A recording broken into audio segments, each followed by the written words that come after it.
네, 안녕하십니까. 국민의힘 최보윤 의원입니다.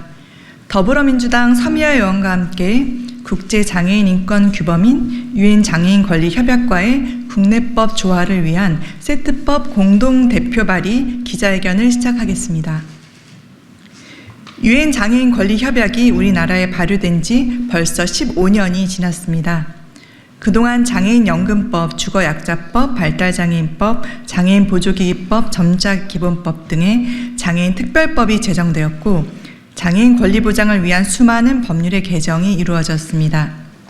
또한 작년에는 유엔장애인권리위원회 진정을 허용하는 선택의정서가 발효되는 등 국제사회 수준의 장애인 인권으로 한 발자국 가깝게 다가가는 기반이 마련되었습니다. 하지만 유엔장애인권리협약의 실질적 이행은 아직 부족한 상황입니다. 국내 이행 상황을 심의하는 정부의 2, 3차 병합보고에 대한 최종 견해에서도 유엔장애인권리협약의 정부 이행 상황에 대해 우려를 표하고 있습니다. 유엔장애인권리협약은 제4조 일반 의무에서 협약에서 인정한 권리의 이행을 위하여 모든 적절한 입법적, 행정적 및 기타 조치를 채택하고 장애인에 대한 차별을 야기하는 기존의 법률 규칙 등을 개정하거나 폐지하기 위하여 입법을 포함한 모든 적절한 조치를 취할 것 등을 분명히 명시하고 있습니다. 또한 유엔 에스캅에서 채택한 아시아 태평양 장애인 10년과 행동 계획인 인천 전략 및 자카르타 선언도 여전히 장애인 권리 협약의 국내법 조화를 주요 목표로 삼고 있습니다. 그럼에도 우리나라는 지금까지 유엔 장애인 권리 협약과의 국내법 조화에 대해 논의를 시작조차 하지 않았습니다. 이제 지난 15년간 미루어온 유엔 장애인 권리 협약과의 국내법 조화, 즉 국내법 재개정이 필요한 때입니다. 이에 오늘 12월 3일 유엔에서 정한 세계 장애인의 날을 맞아 서미아 의원과 함께 국내 최초로 유엔 장애인 권리 협약과의 국내법 조화를 위한 세트법을 발의합니다. 오늘 1차로 11개 법안을 발의하고 2차로 15개 법안을 발의 준비 중입니다. 앞으로도 장애인에 대한 차별과 배제를 야기하거나 용인하는 조항들을 순차적으로 개정해 나갈 계획입니다. 오늘뿐만 아니라 앞으로 유엔 장애인 권리 협약의 국내법 적용을 위해 국민의힘 중앙장애인위원회 위원장이자 국회 보건복지위원회 위원으로서 끝까지 최선을 다하겠습니다. 감사합니다. 안녕하십니까. 소리로 보는 시각장애인 더불어민주당 서미화 의원입니다. 오늘 최보윤 의원님과 함께 유엔장애인 권리협약에 관한 국내법 조화를 위한 세트법을 공동 대표 발의합니다. 세트법은 상충 법률 2개, 흥결 법률 9개, 총 11개 법률 개정안으로 구성되어 있습니다. 출입국 관리법 제11조 입국의 금지 등에서 입국 금지 요건으로 사리 분별력이 없고 국내에서 체류 활동을 보조할 사람이 없는 정신장애인을 명시하고 있습니다. 이는 장애인 권리협약 제18조 2주 및 국적의 자유에 상충되는 조항으로 유엔 장애인 권리위원회에서도 이를 개정할 것을 제언한 바 있습니다. 이에 질병으로 보조가 필요함에도 국내에서 체류 활동을 보조할 사람이 없는 사람 중 대통령령으로 정한 사람으로 개정하여 장애인 등의 이주 및 국적의 자유를 보장하고자 합니다. 치료감호법 제47조 치료감호의 선고와 자격 정지에서 피치료 감호자는 치료 감호의 집행이 종료되거나 면제될 때까지 공법상의 선고권과 피선고권을 정지한다고 규정하고 있습니다. 이는 장애인 권리협약 제29조 정치와 공적 생활의 참여를 침해하는 조항으로 시급한 개정이 필요합니다. 이에 선거권을 보장할 수 있도록 공법상의 선거권과 피선거권에서 선거권 정지 규정을 삭제하고자 합니다. 그 외에도 장애 포괄 국제 개발 협력의 법적 기틀을 만들기 위한 국제 개발 협력 기본법 제7조 국제 개발 협력 위원회에 대한 개정,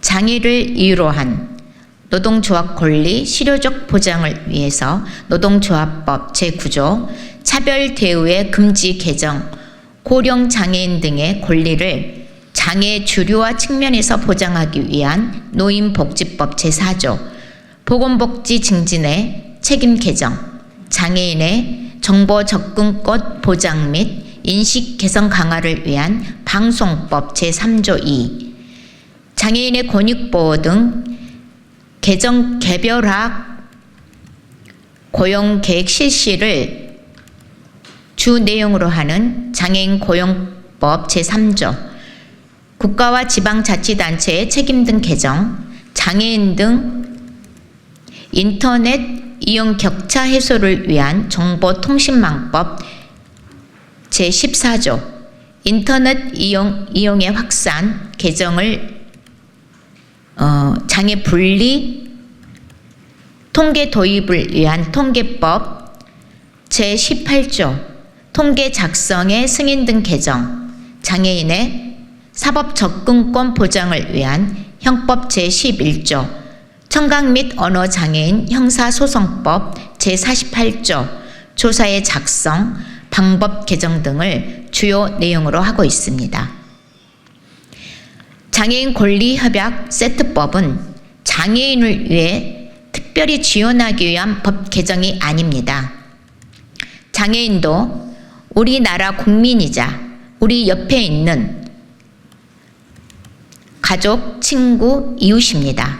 대한민국 사람이 향유하는 권리를 우리 모두 다 함께 누리기 위한 개정입니다. 오늘 이 자리에서는 최보윤 의원님과 함께 11개의 세트법을 공동 대표 발의하지만 앞으로도 장애인의 권리 보장을 위해 더불어민주당 전국장애인위원회 위원장이자 보건복지위원회 위원으로서 함께 최선을 다해 노력하겠습니다. 감사합니다. 안녕하십니까. 유엔 장애인 권리협약 국내법 개정연대 공동위원장 이찬우입니다. 먼저 오늘 지난 15년간 외면받아왔던 장애인 권리협약과의 국내법 조화를 수면 위로 끌어주시고 세트법을 공동으로 대표 발의해 주신 국민의힘 최보윤 의원, 더불어민주당 서미연 의원께 감사드립니다. 18개의 장애인 단체가 함께 모인 국내법 개정연대는 지난 2023년 발족했습니다. 각 단체의 이해관계를 내려놓고 오직 장애인 권리협약과의 국내법 조화를 위해 의견을 모아왔고 거대 양당 중앙장애인위원회 위원장께서 힘을 보태주셨습니다. 장애인 권리협약은 명실공히 장애인 권리 실현을 위한 국제 지침서이자 바이블이라고 불립니다. 하지만 우리나라는 지금까지 특정 장애 현안 등에 집중하다 보니 협약의 국내법 조화는 등한시 해온 것이 현실입니다. 법과 제도, 예산 등의 수립 및 이행, 평가 등 국가 정책의 전 과정 중에서도 법률은 정책의 근간이고 기초입니다. 이런 발의를 통해 우리 사회는 유엔 장애인 권리협약과 국내법의 조화를 위한 첫 발을 내디뎠다고 말할 수 있습니다. 이 발걸음이 무산되지 않도록 반드시 22대 국회에서 세트법이 통과될 수 있도록 많은 지지와 관심을 호소드립니다. 감사합니다. 예, 안녕하십니까. 유엔 장애인 권리협약 국내법 개정연대 김태현입니다. 장애인 권리협약의 국내법 조화를 위한 세트법 발의를 위해 함께 해주신 국민의힘 최도윤 의원님과 더불어민주당 서미아 의원님께 감사의 말씀을 드립니다. 앞서 이찬우 공동위원장님께서 말씀하셨던 것처럼 이번 발의는 장애인의 자립생활의 성공과 사회통합으로 나가기 위한 첫 발걸음입니다. 협약과 국내법 간의 조화를 위한 활동은 이번 발의가 끝이 아닌 새로운 시작일 것입니다. 장애인 권리 협약에 기반하여 앞으로 장애인 특별법뿐만 아니라 1659개의 법률 그리고 이에 따른 시행령과 시행규칙까지 총 5,422개의 대한민국 법령을 전수조사하여 순차 개정을 제안해 나가고자 합니다. 우리의 작업이 대한민국에서 시작이지만 전 세계 장애인들의 보편적 시민권을 찾아가는 첫 걸음이 되길 간절히 바랍니다. 각종 법률에 녹아들어 있는 장애인 차별, 배제를 야기하거나 용인하는 조항들을 순차적으로 개정해 나가는 것은 지난한 시간이 걸리는 아주 어렵고 험난한 예정일 것입니다. 이 지난한 과정에 동력을 얻을 수 있도록 장애인 권리 협약 이행 기반을 만들고 장애인과 비장애인이 함께 어울려 사는 세상을 만들 수 있도록 대한민국 국민 여러분의 많은 관심과 지지 부탁드립니다. 감사합니다.